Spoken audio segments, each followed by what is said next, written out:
Heritage শহর হিসেবে স্বীকৃতি পাওয়ার পর থেকেই নতুন রূপে সাজছে কোচবিহার। জেলার ঐতিহাসিক ও রাজ স্মৃতি বিজড়িত জায়গাগুলিকে নতুন করে গড়ে তোলার উদ্যোগ প্রশাসনের। শহরের ঐতিহ্যকে বজায় রেখে কোচবিহারকে আরও আকর্ষণীয় করে তোলার এই প্রচেষ্টায় গর্বিত শহরবাসীও। হেরিটেজের মর্যাদা ধরে রাখতে এক নতুন পদক্ষেপ।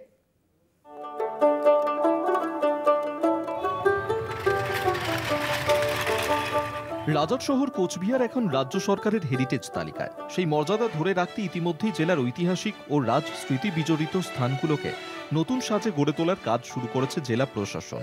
সামিল হয়েছে কোচবিহার পুরসভাও। সাগরদিঘি সংলগ্ন গায়ত্রী দেবী পার্ক এবং ব্রাহ্ম মন্দির উদ্যানকে নতুনভাবে সাজাতে প্রায় ৮০ লক্ষ টাকার টেন্ডার পাঠানো হয়েছে রাজ্যের গ্রিন সিটি মিশনে। এই দুটো পার্কে এখন আমাদের মূল লক্ষ্য।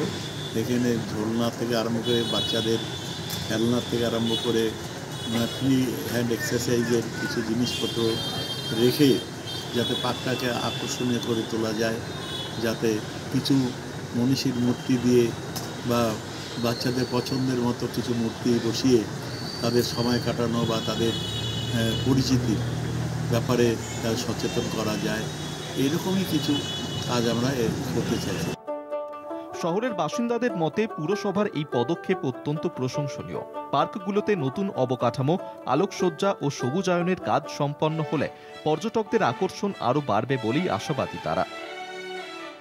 পার্কটাকে যদি সাজিয়ে তোলা হয় তাহলে আরও খুবই ভালো হবে, কারণ বাচ্চারা ছোটো ছোটো বাচ্চারা ওদের একটা টাইম কাটানোর জন্য এখানে আসে, যে একটু খেলতে পারবো, কারণ সারাদিন বাড়িতে থাকে ওরা, তো ফ্রি টাইমে একটু খেলতে আসে। তো যদি এই পার্কটাকে আরও ভালো করে সাজানো যায় তাহলে মনে হয় খুব ভালো হবে। कि बच्चों के खेलने के जो है कुछ और खिलौने स्लाइड्स होने चाहिए, और जो स्लाइड है वो भी मेंटेन नहीं है। अगर उनको मेंटेन कर देंगे, कलर रखेंगे और सिक्योरिटी का प्रॉपर इंतजाम रखेंगे तो अच्छा होगा। और इसके अलावा ये बच्चों के साथ साथ, क्योंकि एडल्ट भी आते हैं, उनको कंपनी करते हुए पेरेंट्स भी आते हैं, तो उनके लिए अगर जिम इक्विपमेंट्स या जो एक्सरसाइज इक्विपमेंट्स हैं वो रखने से अच्छा होगा। और पार्क की टाइमिंग थोड़ी बढ़ा करके अगर ये रात को भी यहाँ पे फ्लड लाइट्स वगैरह लगा देंगे तो काफ़ी अच्छा होगा।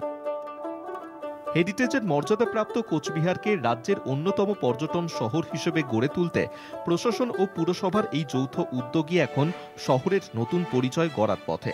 হেরিটেজের স্বীকৃতির পর রাজবাড়ির শহর কোচবিহার এবার রূপ নিচ্ছে সবুজ, পরিচ্ছন্ন এবং আধুনিক শহরে। কোচবিহার থেকে চন্দন দাসের রিপোর্ট, কলকাতা টিভি।